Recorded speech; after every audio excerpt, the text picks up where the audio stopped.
Yeah, those ankles are freaking amazing. Merry Christmas to Thor's ankles.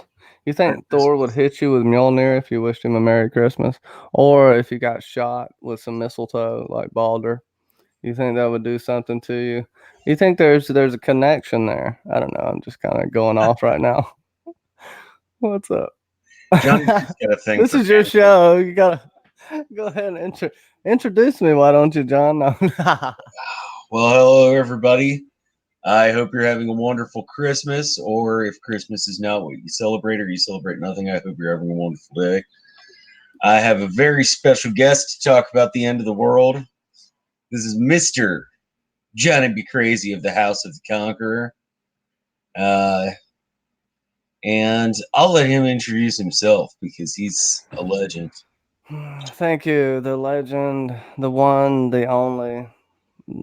I would say I'm the goat, but someone else in the chat's the goat. We got Bravosi Broadcast in here. Katrin C has shown up as well, and I gotta say, she's awesome. You gotta go check that podcast out. I did with her, of course. John, Sasa, aka Mackenzie L. Burns, the Episode Club, and I don't know why I'm just, I guess I get in a habit of saying hey to everybody. Um, Oshaya Tome, is that it? Huh? Huh? Did I Uh, say it right? I think this is a new friend to the channel. Welcome, Oshaya. Welcome to Yep, the please let chat. us know if we said that right. Oshaya Tome? Whatever. Merry Christmas. Thank Toby, y'all for Toby coming. Wong, Toby Wong. Sorry, it was What'd you Reservoir call Dogs me? reference. Oh, well, We yeah, were talking about Quentin Tarantino in the pre-show. we were. And then Thor's ankles got brought up, and Wu Tang Clan. I don't know. It was an interesting pre-chat. We're kind of just meandering around, but this Neil Gaiman's Norse Mythology. I think I fell in love with this book. I've already read it twice, and I've only had it for like a week and a half, and It's I enjoy it thoroughly. yeah. So we're actually this week discussing the very end of the book. So I would like, as my guest, who has not been here for any of these other episodes, if you could just tell me any thoughts, ideas, big things that jumped out at you before these last two chapters. Well, I mean, in general, of all the stories, I would say Loki is the most central. Um, he's the catalyst for everything, but also he can be the savior, which I find fantastic. He's your classic. Well, not your classic, maybe one of the original trickster gods. I don't know how far we want to go back there. I don't, whatever. I'm gonna get lost on a tangent here. Oh But no, not as at all. That's actually something we've talked about a lot because these stories feature him so much. Is that you have two types of trickster guys. You have the one who always gets away with it, or almost always gets away with it, and then you have the kind who like drops a hammer on their foot as often well, as they do something.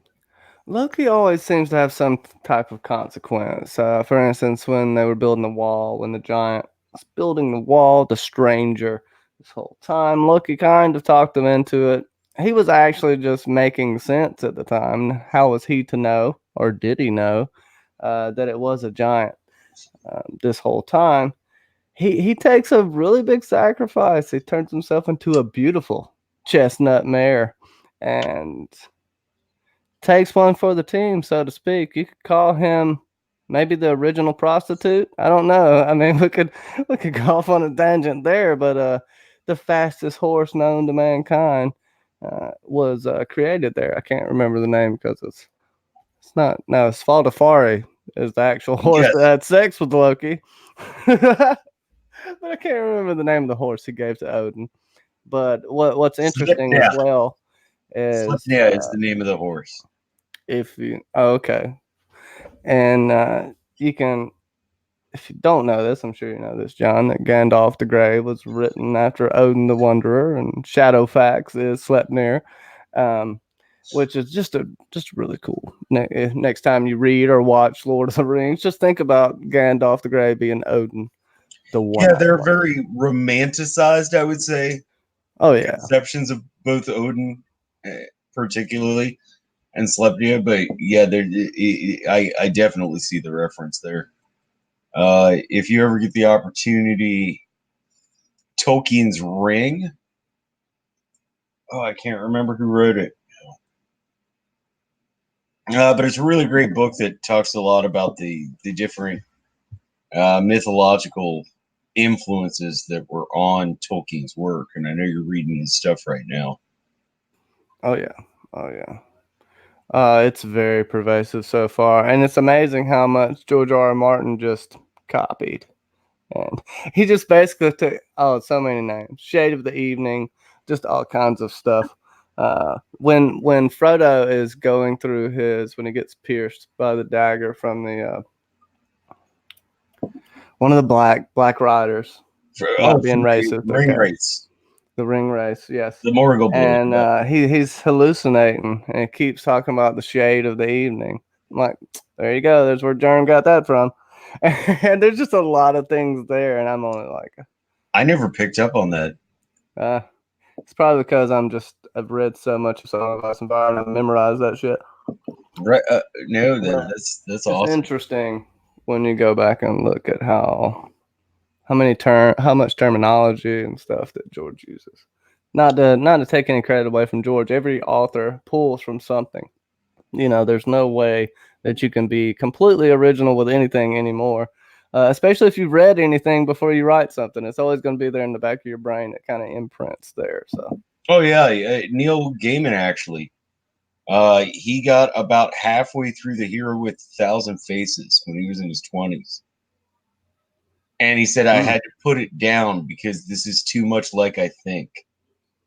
And I don't want to have in the back of my head that I was like influenced by what Joseph Campbell wrote. It really is. You got to be careful when you're writing something. You got to know what you're pulling from if you're pulling from something, and then you really don't want any more outside influences unless it's just research associated things. It's a tough thing to write. Not gonna lie, just writing scripts for YouTube videos is pretty tough.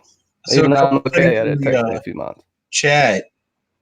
So Oshaya says every original culture has a trickster, which is supposed evolution of the archetype. Maybe, yeah, actually, that's a lot of what these stories are about is about the trickster deity, and Loki, like Johnny and I were talking about, is one of the more balanced ones. One of the ones who actually has to pay for the horrible crap they Hmm. do.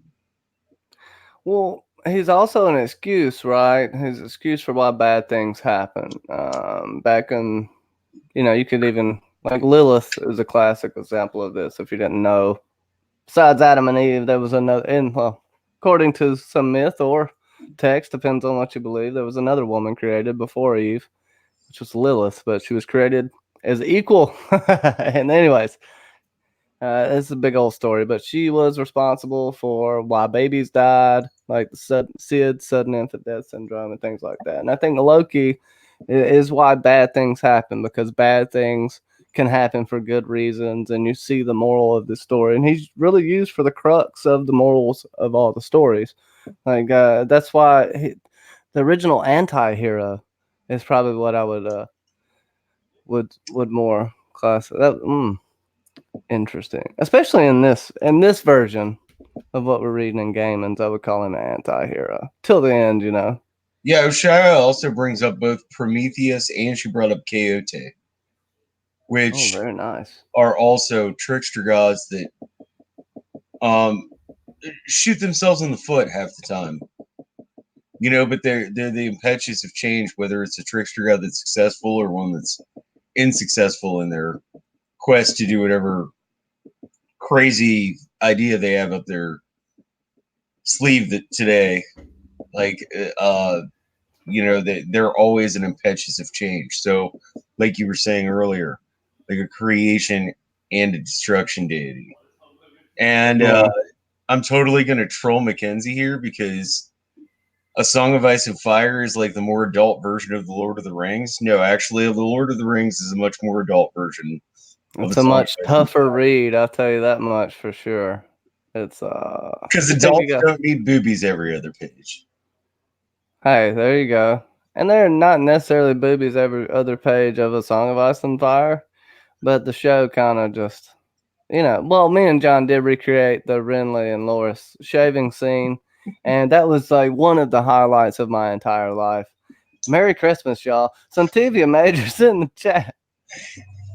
Yeah, actually, if anybody wants to become a $500 donor on Johnny's What? Patreon, you can actually see the Johnny and I Renly and Loris scene If I get a in, $500 patron, I'm gonna throttle you, man. in its I, entirety. I am going to throttle you. So back to the thing, like, and if you want to talk about that, well, I would say without Loki, you wouldn't have much of a story. Yeah, it just would not be as good. He makes it a little more interesting. And Thor is like that older brother that's always bullying you.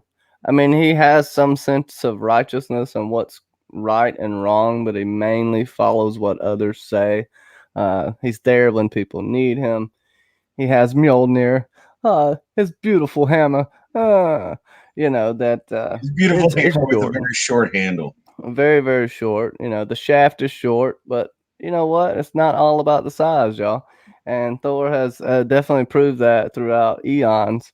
And he has been a really good dude. He once kicked a guy named Lit, a dwarf, into the fire, into the funeral fire at Baldur's funeral. And you know what? It was just because he was angry. He didn't even know Lit. But you know what? Lit got introduced to Thor's foot, and then Lit was pretty pissed off in hell. These are some of just they're so funny, but they're also really dark. But there's a sense of light, and like me and you were saying before the stream started, there's a sense of light and rebirth in everything. Yeah. It doesn't matter how bad something is. There's always something on the other side. It's not hopeless ever. Even when Odin kills himself, the morbid sob. Odin's a piece of shit, y'all. By the way, just so you know. But without the All Father, I guess we wouldn't fucking be here. That may be blasphemous. I But wouldn't say he's to a piece hang of yourself shit. to see some runes and learn magic tricks kind of pisses me off. I wouldn't say he's a piece of shit. I'd just say I'm just being an asshole. really complicated.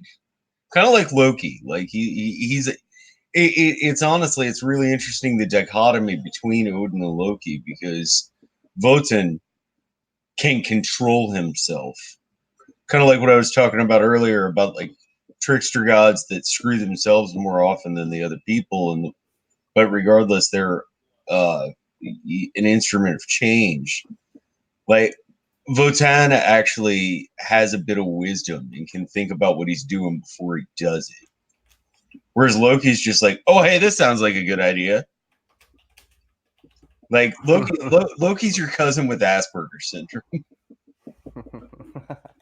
I don't know if that's something proper to say, John, but I tell you what, you may be Having a right about cousin with that Asperger's observation. syndrome, I Okay. think I'm allowed to get away with it. Well, I mean, I can't insert any jokes here. I can tell you that he's definitely the Forrest Gump of this story. Okay. Life is like a box of chocolates for Thor, and he's gonna hit it with his hammer every fucking time, unless you stop him. Okay. That's what he does. That's how he solves problems. I mean, when he showed that feat of strength and literally drained some of the ocean and that endless cup of mead, that was just, I don't know, it shows just what a meathead Thor is. You gotta love the guy, but he is just kind of an asshole. He needs that guidance. He needs a moral compass. If I could equate Thor to anyone, matter of fact, it would be if anybody watches The Expanse, it would be Amos Burton. It'd be a lot like Thor. He needs someone to be his moral compass for him and point him in the right direction. Amos is kind of becoming a little more matter of fact these days, but that's who I would compare Thor to. Yeah, and Santivia Major talks about they turned him. Oh no, Oshaya talks about they turned him into Captain America. They definitely did. Chris Helmsworth, but matter of fact, he's about as airheaded in the movies as he is in the myths. I'll give him that much. The Rainbow Bridge of the Bifrost, no one but the gods can cross that, except till the end in Ragnarok, which we're about to talk about. I'm just going on Oh about this no, whole no. book, but Like I yeah. said, since you've not been on here until this final episode, like I really want your thoughts about the rest of this book. I've asked that of all my guests. Like, what Well, do I you? mean, also, how do you expect Thor has not Thor, Odin, Mimir's well, it gives up an eye for wisdom. Just the story of Mimir's head in general is just funny. But with Odin, he sees what's going to happen. He has these prophetic dreams now, and we see him get progressively more paranoid throughout the histories, right? Throughout these myths, and he is himself his own undoing by what he did to Loki's children. I mean, he did more before this, but Fenris Wolf, the one who shall kill Odin, uh, If he'd have ta- just treated him right, just treat him like a normal person. Tyr, Tyr lost a hand, but Tyr treated him like a normal dog, like a pet. I mean, even when they came running, uh, he came running like a dog being called when they called him. He did not show a hint of evil this entire time. Yet he knew that his end would be Fenris Wolf or Fenrir. I like saying Fenris Wolf because it just, I don't know. I like saying wolf, maybe. Who knows?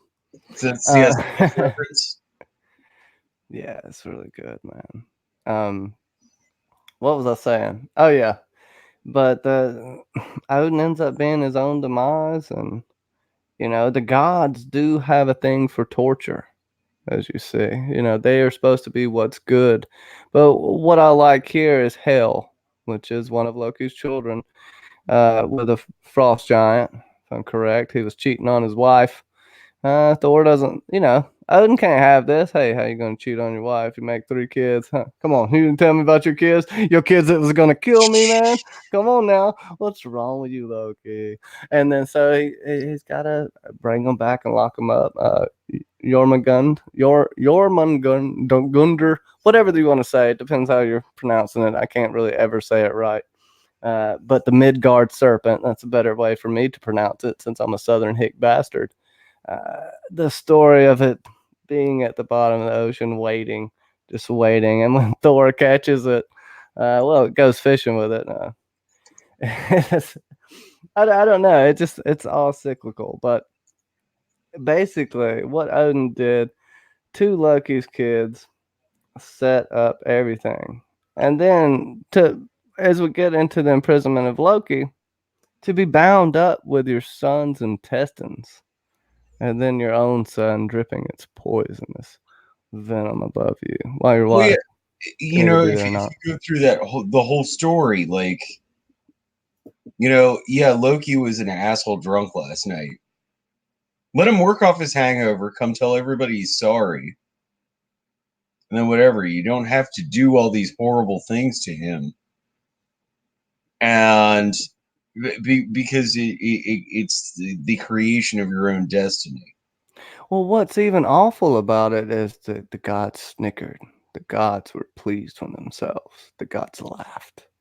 They even did this after they tied up Fenris Wolf, which, Tyr seemed to be the only decent dude, and he willingly lost his hand for this. Yeah, absolutely. And I mean, it's almost a comical story how they catch Loki, right? And I guess you want to introduce the last chapter before I get crazy into it. Yeah, yeah, absolutely. The one other thing that I wanted to point out about Odin is in studying scripture as much as I have, it always surprises me when I reread scripture is that throughout most cultures, prophets knowing the future is what makes the big mess that everything from that point on is. Like, and you kind of see that in scripture. I mean, you do, especially in Ezekiel, for example. But, like Odin having drank from the well of Mimir, now he sees the big mess and he kind of makes it happen. Any thoughts about that? Sorry, I got lost up. Give me the rundown again because I screwed up and had some background noise here. No, you're fine. What I was talking about is like you don't see it as much in biblical scripture, but in most cultures, the curse of prophecy is knowing what's going to happen, and a lot of times you make it happen, and that very much happens with Odin here. Like what you're talking about Fenrir and pretty much Ragnarok in general. Like Odin makes it happen because he knows it's going to happen. Like it's a self-perpetuating curse. Yeah, it has to happen. Even from once he gained the wisdom with his eye, and also sacrificed himself to himself. That's very very pretentious, Odin. He realized what needed to happen, and he knows that nothing really ever ends, but his time in the physical world will be done for. I think is where this goes, and you see this a little bit in the Bible, with God and Lucifer. You know, And like I was talking God about, sets up the end on his own. He knows it's going to happen and has to happen. And I'm pretty sure this is semi-pervasive through most religions. If you even think about um, the Mayans, possibly Kukulkan coming back and shit like that. I don't know. I gotta Makes me want to read some more myths from other mythologies. Hmm. But no, I do. I don't know, man. I don't uh, know. I see the pattern though, and that's what. Fuck, I don't know. Next. I am not getting paid to say this. A really cool book you should check out. It's called Oh My Gods, and it's modern renderings that a mythology professor has done of a lot of your classic Greek myths, and he uses like the most questionable ones that he can find, the most original ones, the ones that are the most messed up. So, yeah, oh my gods, you should definitely check it out. Actually, I'm Oh going to yeah. see you in a couple months. I might just loan it to you or gift it Maybe to you do. Can't loan anything to me, man. I'll take it. I'll take it from you, and you'll like it. Salmon are a little thinner by the tail because of Thor now, and how I had to catch Loki. Yeah, and the net was invented, right? We get these myths of how things are invented. We got the poet's mead earlier, and a few other things that I can't think of right now. But Loki invents his own demise, which is poetic in typical Loki fashion. He screws himself and also gives himself the greatest reward at the same time. But this is the last straw. He doesn't get out of this one. John, Thor's really smart in this one, right? He's the sleuth. He ends up getting a little bit of Sherlock Holmes here. Um, how'd you I feel love about how. that? I'm sorry, I can never remember his name. It starts with K. Kvasir. Vazir. I love how he walks Thor through this. I think it's just so hilarious. He's like, "All right, come on, little fella. Oh, I think you got it, champ. You might have figured it out." I just think it is absolutely hilarious. It really is. Yeah. What is some ash on the floor gonna tell you? Well, it's gonna tell you how to catch it. Oh, really? Yeah, sure. You're gonna get it, Kvasir. Yeah, No, see, Thor, you're figuring it out on your own. Look, and then he literally talks him so there's just inch by inch talks him to it. Thor's like, yeah. But you got Thor's being the muscle. They tell him to act like a bear later, so it's more you're Thor actually style. you gave me the most amazing segue of all time because a number of people who come here for the Believe episodes every week have asked me to do the mythology of Looney Tunes, which I'm going to do. It's going to be a few weeks. I need to do some really serious research, so I'm not talking out my ass. I mean, a lot of this stuff I know the background of, but I want to make sure I know all the specifics. But definitely going into trickster gods and so forth in Looney Tunes and how they're used, and also just all the mythological concepts that are used in Looney Tunes. So in the meantime, for the next few weeks, I'm going to be doing a few Neil Gaiman short stories once I get all my research done, and hopefully can get some amazing guests like this sexy young man on my channel. Then I can I'll do those episodes definitely, because a lot of people were really interested in that, and I definitely want to share that with everybody. Well, I think it's fun. Yosemite Sam, your classic. He looks like Thor. And Thor, if you didn't know, is really He small acts and like bow. Thor. He's I know he's really small and bow-legged like Yosemite Sam. Um, so he had bunches of muscles though. We call Thor a muscle hamster in today's terminology. No, that's one thing though. Thor is very well known for red hair. There's some texts I believe that describe Thor's hair as golden, but I think it has something to do with how it shines, not and how they describe stuff back then. Whereas Right. it's not as gold, it's like shines like gold, like it's really just beautiful hair. It's more of the description, and but yeah, he's mainly a super ginger, uh, and maybe that's why gingers are persecuted today because Thor ruined it for everyone. He was a big asshole, you know, And and so and he, he ruined it for me. At least I'm only half ginger. Yeah. Merry Christmas, Bobby Catalano. Big hearts to you, Bobby. You have passed us all in subscribers, watch time hours, views. You will be making money soon, and I expect a check because without me, there would be no Bobby Catalano. Okay, I'm just kidding. I love you, Bobby. What were we talking about? Oh yeah, so the end of the world, this net gets which I actually wanted to call this episode only the end of the world again, which is a short story by Neil Gaiman. But I thought that'd be a little too esoteric. well, maybe it is, maybe it isn't. Peter Griffin, yes, Ginger Mutant. That's exactly what happens when, well, I can't say this joke. But Thor does catch Loki like a bear, like I said, and salmon have been thinner through the tail ever since. This is where we get the invention of the net too. Kvasir takes credit for this, even though Loki actually invented it, because Loki sat around wondering how the gods could trap him, and he made his own trap, and he was Right. satisfied with himself when he threw it in the fire.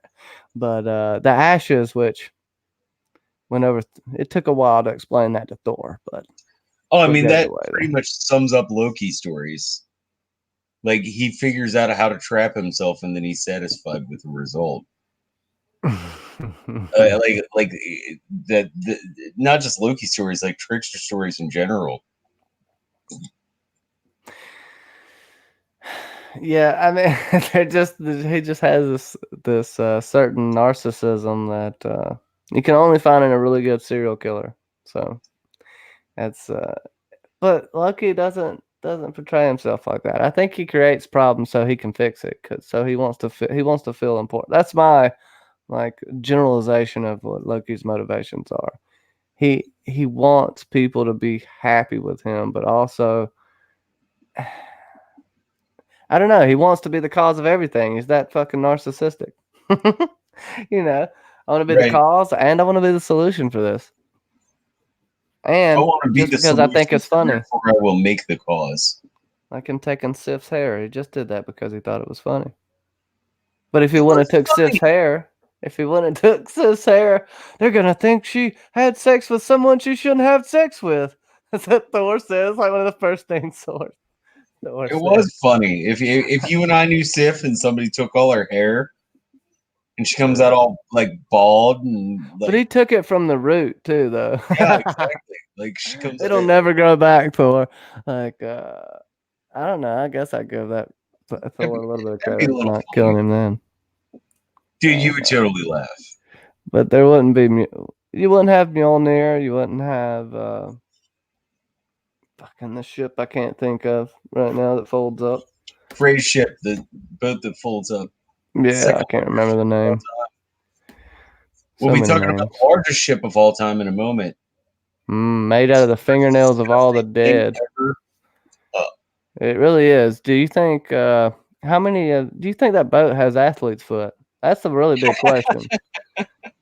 Because I think there's a problem there, and I think you will have like I guarantee you there's probably meningitis growing on that ship. Skid blossom. I can't remember the fucking name of it. Something like that though. I'll find it in a second. But the Gjallarhorn gets blown by Almighty Heimdall, the all-seeing Heimdall. oh, by the way, Anyway, we got it. Bravosi broadcast says that she has a ginger mutant screaming in her house.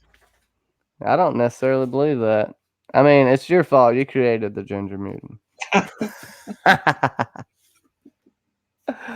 Well, I mean, Loki gets locked up, right? That's pretty Yeah, much. it, I it, mean, it's it's the way it's written. You and I were talking about this beforehand, and it's something I really wanted to address. The yeah, I'm not going to go into all the details because it would bore the piss out of everybody, but there's somewhat of a difference between mythology and legendarium.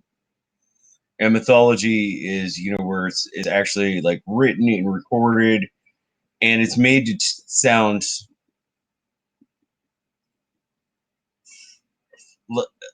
like scripture, for lack of a better term. Whereas legendarium is like if we were all sitting around a campfire, just telling stories about these same things. And the way the book is written from beginning to end, it starts out very much sounding like mythology and gets more legendarium and more to the point in the center. It's almost all dialogue, like almost like a Hemingway novel. And then it gets more and more legendarium again, and then ends. I mean, the last chapter is written like it's coming from a holy book, and then this happened and it resulted in this, and he said this. It's the specific words that are used. I mean, that's why I have so much respect for this author, is because he is very nuanced and very good at using the exact correct word for what he wants to say. Any thoughts on? yeah. I mean, I like it. I like it because it can. Well, for one, it takes getting used to. But two, it does. I like it when it gets like a campfire story for that. It kind of brings it home, makes it feel kind of warm to the soul, and not as mechanical, I guess you could say. Especially since it's not in any type of syntax or cadence we use today. But I still appreciate it. And Naglfar, Naglfar, something like that. That's the name of the fingernail ship, which Yes, I just Nagelfly. contributed mine. Actually, Naglfar we have Arnold. we have anybody. Katrin, don't you live in Sweden? You can probably like totally correct us on everything we're saying. Katrin C. She's very knowledgeable about things like that because she has to be. Yeah, you uh, can probably I be like, mean, "Oh my gosh, these stupid Americans!" Like, okay, this is how you pronounce this, and this is how you pronounce this. yeah, but just like we got the fishing nets, but we also have an explanation for earthquakes. And this is something that mythology or religion has always done is explain natural phenomenon. Why do you need this explanation, may I ask? So people aren't freaking the hell out all the time. It's kind of just a peace of mind. Also, you can use it for spooking people, saying, I don't know. Every time an earthquake happens, you gotta say it's Loki. You got a drop of that Or Jormungand. I can't even say it. Jormungand. Jormungandr. Jormunganda. There we go. I Got think I that got that black right. ooze on If it. I didn't, somebody correct me. Katrin C says we're all good, so I know she's lying just to be nice. Love you, Katrin. Thank you, Katrin. But uh, no, one of the things that always gets me with is that sorry, I need to smoke another cigarette, obviously. Um, two at the same time. two at the same time, or like five. Like what is that movie where like the guy Charlie Chaplin? I can't remember it. Charlie Chaplin mythology would be another great one. There are a lot of mythological motifs. Maybe I I just read seen, way too much Joseph Campbell. I seen I seen a hooker that was just a head smoked 20 cigarettes at one time. So he had to pay like 5 pesos in Mexico.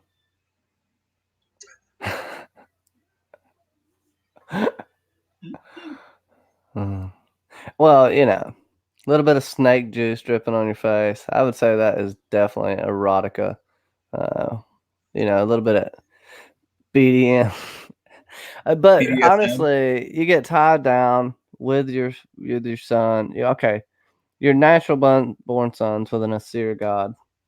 I think it was an Assyr goddess he was with, right? No, Loki's wife was a giant. No, no, no. He had two wives. He had the one that was in Asgard that he had the two kids with, No, no, but they and were then the both three other giants. kids. It's Oh, just they were the both giants. yes. Oh, well, damn. See, learn something new every day. Yeah, that's right. It's on TV. Um, well, have the one kill the other, and it makes you wonder why this happened as well. Was there some kind of spell or a rune cast to make the brother overtake the other brother? Is that ever explained, John? Because Norse are a bunch of sadistic freaks. Well, maybe he wanted to get one out, and then he went off into the cave and rubbed Mama one out. Shasta. You know, I guess. Then you get choked out and tied down. He did have a good wife, especially after he cheated on her. No, she was so. For me, her story is so just heartbreaking. I mean, she could have propped up that bowl and just took off. Yeah. Well, the thing is that Vednir says you can walk away. Like you're not stuck here. You can walk away. But she's so devoted that she, sits there with that bull, and then he's a total absolute douche to her for that like 2 seconds that she takes and dumps all the acid out of the bowl. It's Well, I can forgive him for that only because I know intense pain makes you a douche, and I know that same venom killed Thor, but didn't kill Loki. So it no had to be at difference. the bare minimum like a Urakanji jellyfish sting or box jelly. Um, I don't know, whatever. I would say that she should be a little smarter, and I've already devised some type of MacGyver mechanism just to flow the venom away from his head. I was thinking about this the whole time. He's mad at her just because she's really not that smart. But Lucky got himself in this situation. You could say Lucky's really smart, but he thinks he's the smartest. That's kind of his undoing. Because The way I always put it is like in Dungeons and Dragons terms. Like he has, and I hope everybody out there gets this. Like he rolled like a 16 to 18 intelligence, but he rolled like a 5 wisdom. oh yeah, You know, all of the wisdom of a soda cracker. I always liked. Yeah, I've mentioned this before, but Gary Gygax in the original AD&D, uh, I think it was the Player's Handbook. He says, people ask what the difference between intelligence and wisdom is, and he was a smoker like myself. Great habit, beautiful habit, leaves the inside of your body looking amazing. But he's like, I'm intelligent enough to know every single chemical in these things that is killing me. I'm not wise enough to quit smoking them. And that right there like sums up the difference between wisdom and intelligence. And Loki is very intelligent, but not wise. I would say it's more complicated than that with a physical addiction, but we're not going to go down that route. Oh no, I'm talking in a very But base. Loki did have an addiction of sorts as well, playing with people's emotions. Playing with my money is like playing with my emotions, Smokey. You don't want it, okay? You got to get me my money. I would love to. I mean, how much I love poker. I would love to play poker with Loki. Like of all the trickster gods out there, Loki'd be on the top of my list because I could read him. You could read him. What if he had sunglasses on? Even then, I could read him. The whole Hey, sunglasses playing poker thing. Oh my gosh! It oh, that's I think you just brought that up because you know how much of a pet peeve of the mine that is. I mean, if your tick or your tail is in your eyes, then sunglasses will help. But most people's tail is other places. I only wear sunglasses on Wednesdays because I turn into a gin. I don't know what you are. Okay, I'm sick and tired of it. We do got to move on into the next set. I'm just kidding. I don't know how much time I got, but I am gonna rant for a little while. So let's keep it free flowing, and then whatever. Keep You give John me all your happy. thoughts about Ragnarok, my friend. Oh, all my thoughts about Just Ragnarok. let it explode. I Let don't it like you, explode John. I don't like you. I made you put me on the spot. Why you got to do that? I like mean, the earth is quaking. Uh, the mind is shaking. Anyways. feel the earth. By the way, all of you, thank you for joining us on Christmas. I really appreciate it. I hope you're having a great day. I hope you have somebody to hang out with on Christmas, or I hope you're avoiding people who you have to hang out with on Christmas in this year. And if not, thank you for hanging out with us regardless, because it's a good time. Yeah, this has been really fun. I haven't got to talk about anything like this that much.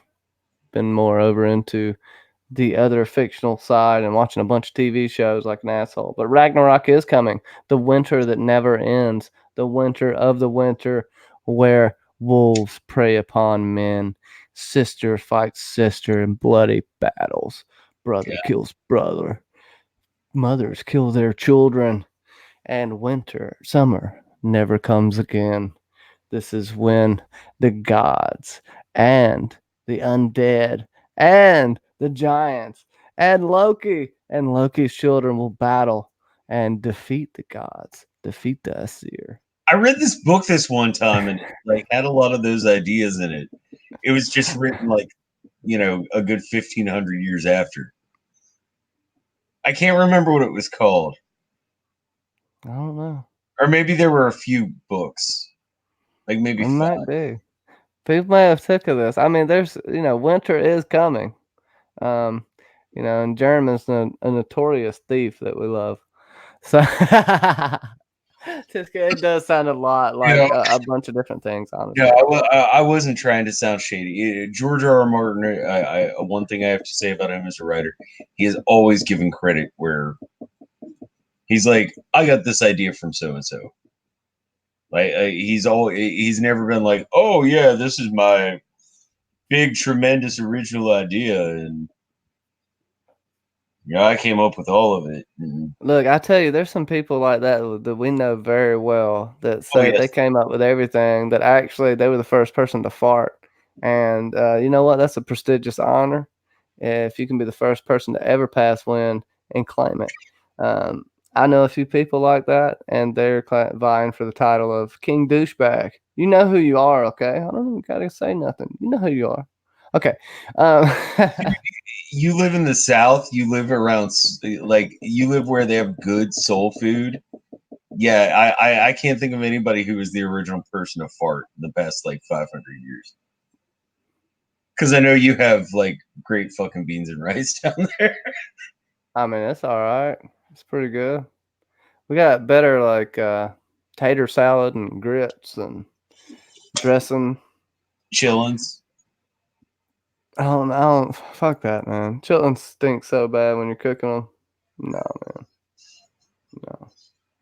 Okay, where was I at? Anyways, all the gods are coming out here. Isn't it Johnny and I Vidar? are actually Yeah, starting our own Southern cooking TV show. I doubt it.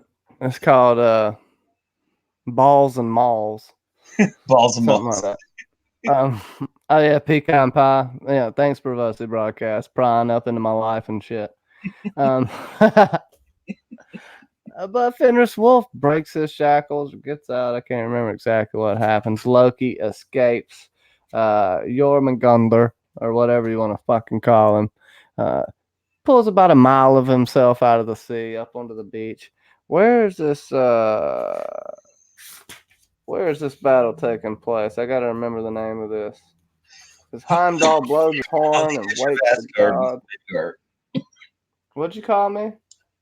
I said on the edge of Asgard, the edge of Asgard with Midgard is where It it's taking hasn't. place because that's where the Midgard serpent and Fenris climb up Bifrost to the Rainbow Bridge. I don't know where the hell they go. It has an interesting name that I'll find in just a second. But Surt awakens, pulling his fiery sword from the earth, not from the earth, from the depths of Muspel. There's a lot of Tolkien symbolism in here too. You can see it. You know, this has influenced a lot of writers. You'll notice it when you read any of it. And he's coming to end the world by flame. Uh, that's interesting because the winter's coming that never ends. But we'll get into that in just a second. Hel comes with her army of the dead, Loki's child. She brings all of the people that have fallen, that didn't die glorious in battle. Like she is the reason that people have an afterlife if they don't go to Valhalla. So it's not necessarily even a bad place. If I'm honest, they just worship her somewhere where she can be worshipped and appreciated. Because Hel, if y'all don't know, I'm sure if you've been watching this, you know, half beautiful young lady, half Johnny, you corpse. froze up Um, for like oh, two. You froze up for like 5 seconds. Can you just oh. repeat what you just said? If y'all don't know Hell, if you don't know about Hell, and she just wanted to be revered, she's half human, beautiful human, half corpse, and she is the goddess of the underworld, so to speak, for lack of a better term. I don't know if she's portrayed as a goddess, but she is the ruler of the underworld, and she is worshipped by them. And like I said before, that gives people a place after they die, if I they, may or may not have had want a to be certain spiritual. chemical affecting me at the time, but I had a 4 hour conversation with somebody once about how Hell is actually Sally from The Nightmare Before Christmas. Mm. What are your thoughts on that? I think Kawasaki. Vigrid. Vigrid is the place. It's 300 miles across. Vigrid is the battleground. That's what it is. Uh, I think it's near Midgard. It's right on the edge of Midgard, some shit like that. But it's the ancient battleground. You could equate it to Mount Megiddo, right? Like Yeah, for Armageddon. yeah. Where the last final Or battle is you to know, take all of place. these final battle places. Oh, I can't remember it. There's one in Hindu beliefs as well. But Oh yeah, yeah. like that ending battlefield, that final place. What's cool is the people that died disgraceful deaths, which any death, like a death of old age in Viking culture, that's a disgraceful death to die of old age. You don't want to die like that, or anyway, besides with your sword in your hand to go to Valhalla. They will be fighting against all the people that died that went to Valhalla. They are on Odin's side, which I think is really fucking interesting because they're in heaven, so to speak, Viking heaven, waiting, eating, feasting, practicing for the final battle at Ragnarok. I think that's amazing. We don't hear what happens with Hell a little bit. We know there was a hall. We know we've seen Lit there drinking. There's a high table, but we don't know if they were practicing the battle. But seemingly, there's a lot more people in hell than there are mighty warriors of Valhalla. But that's who's going to come head to head with one another. All the gods and Loki's children. Loki and his children will be the end of the world, will be the doom. Fenris Wolf will eat the moon and the sun and kill Odin finally. He'll get that revenge. And Odin doesn't even make much of a match of it, honestly. You Yeah, know, and if I were Fenrir, I'd be pretty pissed too. there's so much rage. So much rage inside. And he just basically swallows him. I think he gets a couple of crunches in there. Vidar, is that who it is? That Vidar's the one with the sandal, right? Yes, That ends up killing Fenris Wolf. Fenris Wolf has an awful, awful death. Has this? which is one of those interesting things. If you want to stop the end of the world, if you're making your own shoes, please save the extra leather. That's right, because Geppetto needs him to make a real boy. If anyone doesn't think Pinocchio is an undercover, uh, I don't know. That's messed up. If you actually look at what Pinocchio is. Anyways, go back and look at Pinocchio with an adult Pinocchio eye. is disturbing. Another Oh, thing, I'm not getting paid for this one, but a really cool website, if anybody has time to check it out, is John Solo. He talks about the messed up origins of mythology and legends in Disney movies, particularly, and it's some really cool shit. And you were talking about Pinocchio, like, yeah, especially if you go back to the old story, like Pinocchio is really effed. hmm.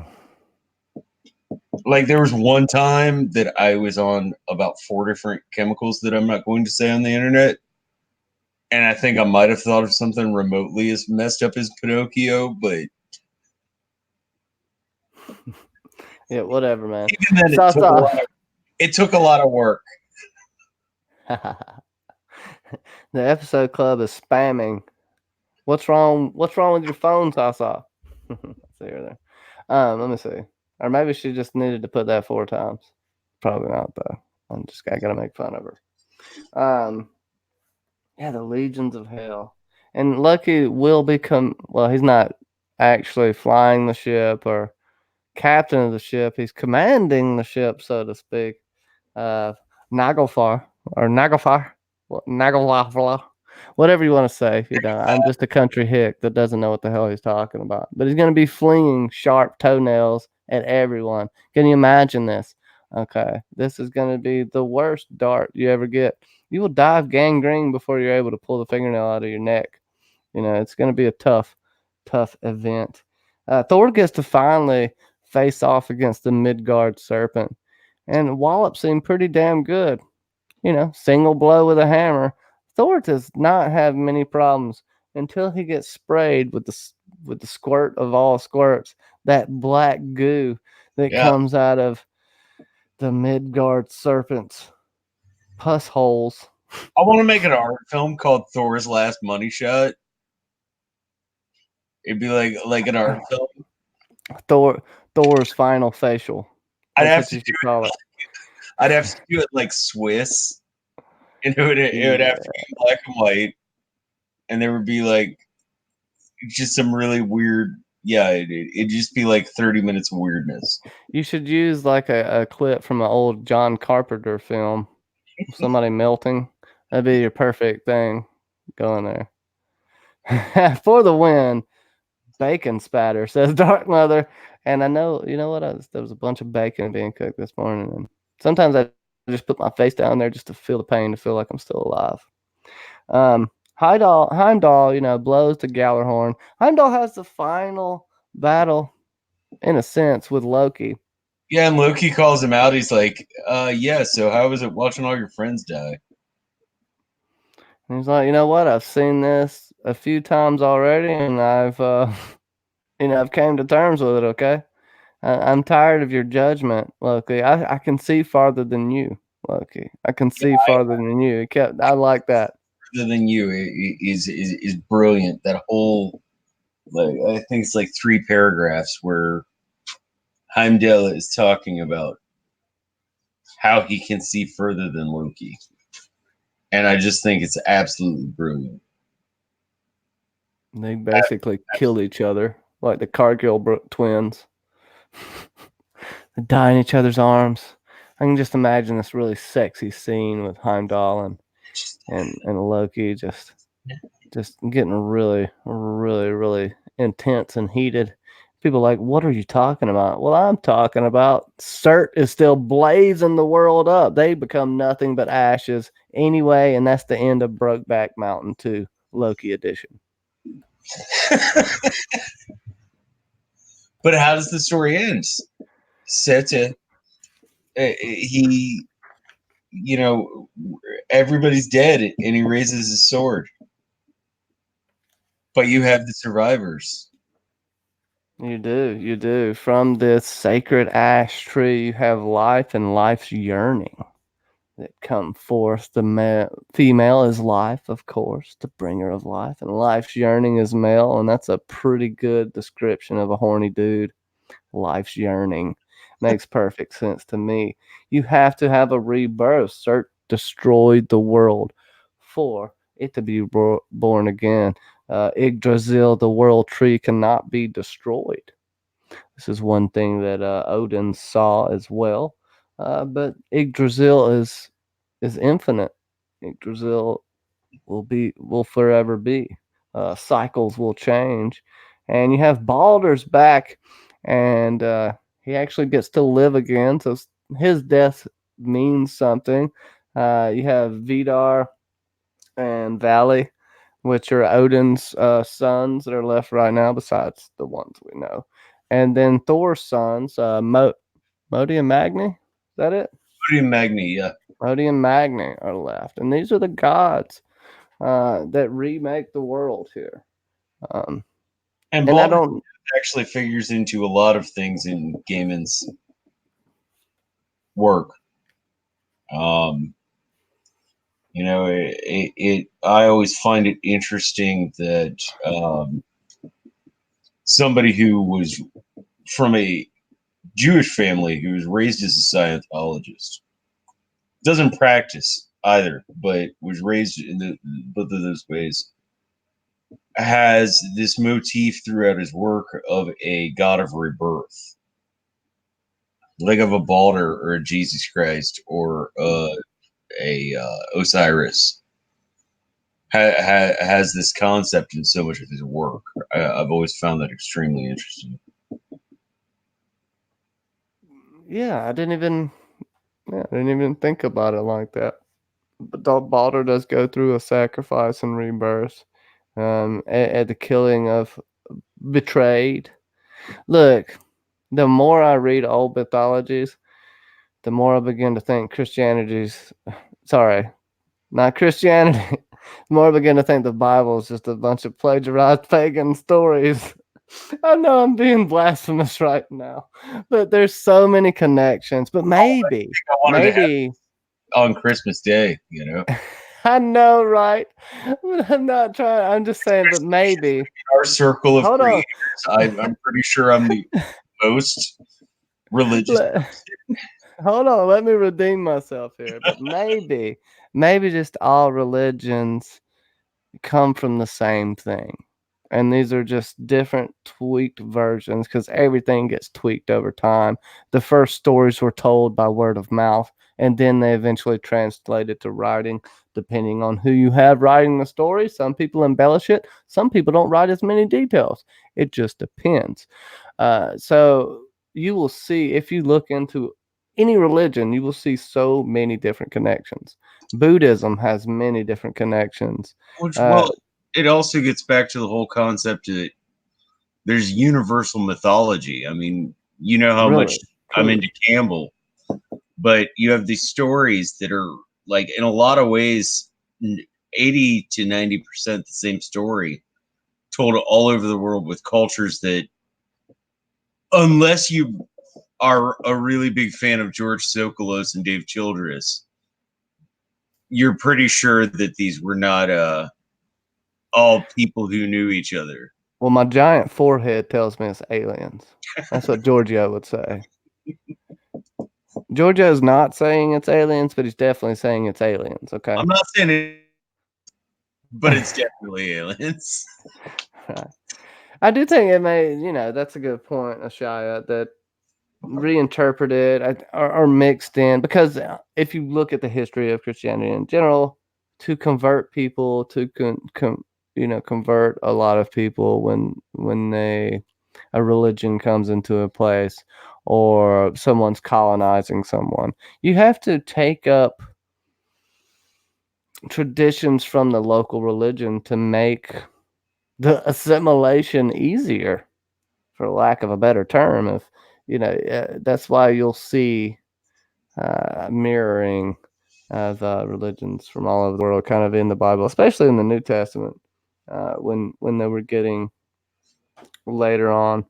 Um, some things got changed supposedly during the King James translation, but who knows? I haven't got to read any of the older versions of the Bible. I'm just rambling on while John's not here, and I'm just being super blasphemous.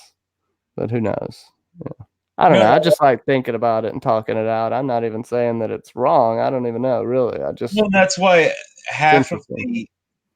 the both the poetic and the prose edda, at least I think, my uh interpretation is the reason that half of both the poetic edda and the prose edda are about Ragnarok is because they were written so late, like so much later than when these cultures, like in general, unless you went into, Podungville, Norway, this religion was not being practiced any longer. These books were written like hundreds of years after the Christianization of Scandinavia. Because all the So other shit was destroyed. They were destroyed. right, and that's why I think they focus so much on Ragnarok, is because like this was the old world and now there's the new world, and Yeah, Ragnarok has happened, y'all. we're giving you this set of beliefs because yes, you worshiped those gods at one time. Now, please be so kind as to worship these gods because that's what the rest of the Holy Roman Empire is doing. And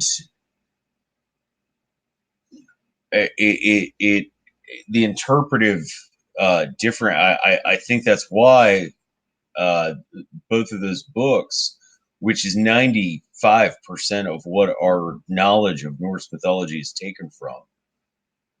I think that's why they're written that way, where so much is focused on Ragnarok. And then you go into things like, I mean, that's where Wagner took the majority of his work from, was from the Ragnarok story, not the older parts of Norse mythology, because there was very little knowledge of it. And we're talking about Wagner. I mean, the man like tied 4 3.5 hour operas together. Yeah. It, it, Well, oh, go ahead. something that's amazing too is maybe this all these religions kind of maybe came from the same place, but you got the Greek mythology with Hades and hell being so close in description and how things are there. I find that intriguing. But it seems to me like didn't the Norse religion wasn't Germanic? Didn't it spring from like the Germanic Yeah, yeah. that area? Germanic, Scandinavian, Now, did Greek spin off alcohol. from there? Was it always Greek, or did somehow I feel like all that shit merged because there's a lot of familiarity with Uh, Roman, Greek, and Norse mythology. that's because mostly because of the Central Roman Empire. Once Rome started expanding, it got to the point where uh, you non-Italians, like Germans, for example, who had positions of authority in the military, were granted citizenship, and you have a cross-cultural language of their religions. So the Roman gods, who were adapted to the Greek gods, not based on, but adapted to, became more and more Germanicized for the same reason, and that's why we have Saturday. That's Roman. All actually every single day of the week is can be traced in Norse too. I think. Well, no, Saturday's Roman. Uh, Monday. Monday to an Hmm. extent because of Miraculous, but Tuesday, Wednesday, Thursday, Friday, Sunday, that's all completely Norse in its etymology. Aye. Hmm. Aye. Yep. I had to double check, make sure John's right, because he doesn't know any damn thing. I Um, don't.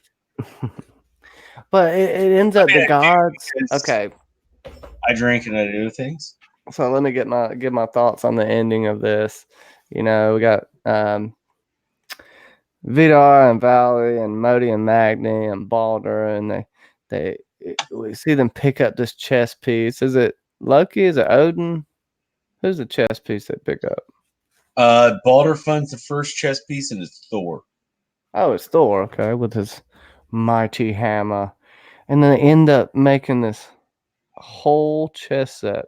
What are you doing a one on? Oh yeah, I was and showing then them how mighty Thor's hammer. oh, and they given a whole chess set with all the gods and all the giants and everything from Loki to Heimdall blowing his horn, and even I believe Surt is in there, and it's a whole set to play chess and to play again, and then you hear, do you want to play again? I think, do you hear, you want to play again? Either way, it's left off on the fact that did really all of these stories. After the last chapter, and it says, "And the game begins anew." Okay, and then the game begins anew. So you could take this as a were they playing this chess game the whole time while telling the story? Was it this just a retelling? You could think about it like that because it's definitely a retelling, right? That's kind of how I see it as Right. symbolizing. Or just they turned into chess pieces after they die. But I think this is possibly Balder telling the story to Odin and Thor's sons. That's the way I interpret it, but it's really left open for me. Well, if I can read this little passage here, uh, just because I think it totally supports what you're saying, and I want your exact thoughts about it if you don't mind sharing them. Magni, Thor's son, is the first to find one of the things in the long grass, and once he finds it, he knows what it is. It's a golden chess piece, the kind the gods played with when the gods still lived. It's a tiny golden carving of Odin, the Allfather, on his high throne, the king. They find more of them. Here's Thor holding his hammer. Here's Heimdall, his horn to his lips. Frigg, Odin's wife, is the queen. Balder holds up the little golden statue. That one looks like you, Modi tells him. It is me, says Balder. It's me long ago before I died, when I was one of the Asya. They will find other pieces in the grass, some beautiful, some less so. Here, half buried in the black soil, are Loki and his monstrous children. There's the frost giant. Here's Sete, his face all aflame. Soon they'll find they have all the pieces they could ever need to make a full chess set. They arrange the pieces into a chess game on the tabletop chessboard. The gods of Asgard face their eternal enemies. The new minted sunlight glints from golden chessmen on the perfect afternoon. Balder will smile like the sun coming out and reach down and he'll move his first piece. And the game begins anew. Like the for an ending of a book, that's absolutely It's pretty frack. golden, I would say. It's pretty damn golden. No, that's that. Like I said, that's how I interpret it as it's Baldur's kind of telling the story. You could say that the son's finding it in the grass. Maybe they didn't already play, but maybe this is him starting to tell the story that we read the whole time. Doesn't even Right? have to be that the story is told. Maybe it's just about to start telling this story uh, about the end, the beginning of the end, because it all starts in the beginning. The beginning is the end. The end is kind of the beginning. From nothing, there was something. From what was it, Muspel and Niflheim. Uh, what was the place with the smoke, with all the mist? What's the misty world called? I believe that's Shit. enough time. It is Nilfheim. Just how they meet in the middle and through the fire and ice symbolism, so to speak, the cold and the gloomy, Yeah, we making the should world, and so the world. do something, a stream talking about like Norse mythology and Song of Ice and Fire, because I mean I'm the down with that. portion of I'm what definitely down with that. There's a lot there. And it was made with ice and fire, and it was destroyed with a winter that never ended, and the fire of Surt's sword. Great sword, which Frey fell upon. You know, he wishes he wouldn't have gave up his sword. But hey, he got to find love, and he probably would have died any damn way. If we're being honest with ourselves. But this is really, I really don't know. great I've ending been married episode. and I own a lot of weapons, and I would totally take a lot of weapons over the person I was married to any day. Well, sometimes we marry succubi or incubi, and that's just how it happens. We can't do nothing about it. But I actually just didn't. I'm so glad that you brought this book to my attention that I could actually be able to read it. I really think it's just fantabulous, and the fact that the only god to die before the end of the story actually is the one that gets to live. And mistletoe killed him. So just remember when you're kissing someone under the mistletoe today, you can also murder them with it. Okay, just remember that. Make your little dart out of mistletoe and just kill that one family member that no one likes. There's always one. Okay, there is always maybe one. that in-law that you know uh, said your cooking sucked last year. You know what the Maybe you difference can just between in-laws and outlaws is, right? a warrant. Outlaws are wanted. It says so on the sign. Oh, okay. Well, there you go. But it's dead or alive anyway. That's for That's all of you who are out there at your in-laws' Christmas today. I feel so bad for you. Unless they're heavy drinkers, in which case I feel really bad for you or really good for you. well, as I said as well, that if you don't have a crazy person in your family, take initiative. Be that crazy person. Wear no pants on Christmas and on the holidays. Ruin your life and your career. That's what I want to do. So you're gonna be taking a bit of a break for a minute, right? Yeah, I am gone, man. In about 10 days, I'll be getting my surgery. And then I'll be out for a couple of months. And then, yeah, I'm getting through that and I'm coming back strong, hopefully, and we'll have a good time. Don't want to like say I'm going to be doing all this and that and, Johnny will beating my be. own grandmother with a baseball bat. Huh? He's not talking about what the surgery is. Just Johnny will be Jane when he gets back, which is That's okay. right. My best friend, so I'm fine with whatever choices you make in your life, dude. Janie be crazy. And that's just how it's going to be. Look, I think sometimes people give too much of their personal life away on the interwebs, okay? I'm getting a surgery, I'm getting my nipples enhanced, and y'all have to deal with it, okay? That's what's happening. But before you go, you do have a few things coming out on your Patreon, right? A couple of things you're throwing. Oh, I mean, maybe. Right now, there's a podcast coming out that I there's a podcast out that I did on for everybody on Patreon. It's a review of The Witcher and The Expanse, the new seasons, and then I'll be doing one for the higher tier shortly, probably coming out tomorrow on this book that we're talking about today, and The Last Wish, the Witcher series books, which I definitely will say the Witcher books are a lot better than the show. But I'm not gonna lie to you. If you like the show, I'm not gonna be mad at you. But please, it's definitely not the best show. Okay, it definitely can be a guilty pleasure, and I don't know. I don't know. It's just not what it's cracked up to be. I have a lot of complaints about it, but that doesn't matter. That's neither here nor there. You can hear me complain about it on my Patreon. So thank you, John. I will shut the hell up. I talk too much. Thank you so much, Forrest. You do not talk too much. You talk just enough. That's why you're my co-creator, my co-host, and my probably best friend in the entire world. Yeah, he has to throw that probably in there. Just a little backhand. Probably. Oh, pow! Take that, you mother.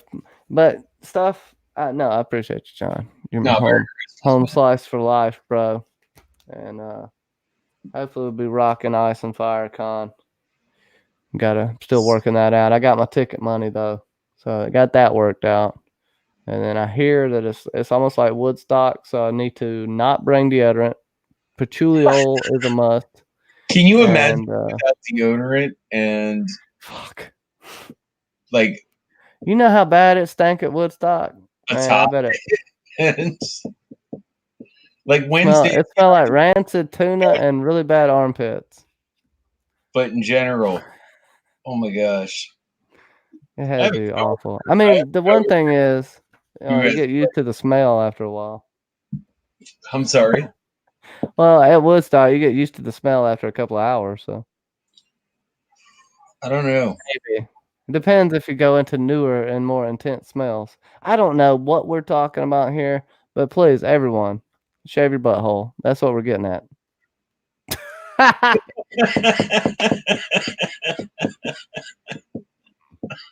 All right. Everybody, I hope you all have a wonderful Christmas. Johnny, thank you so much for coming on my channel today and talking about the end of the world on Christmas. Hey, that's what we do. If you have a little hope in your life, if you want to feel better about yourself, don't come here. Thank you for having me on, John. All of you, for those of you who follow us on the Silent Johns, I'll see you Friday night. And please be excellent to one another. POUR and party on. Peace, love, and chicken grease. Let me take my saying.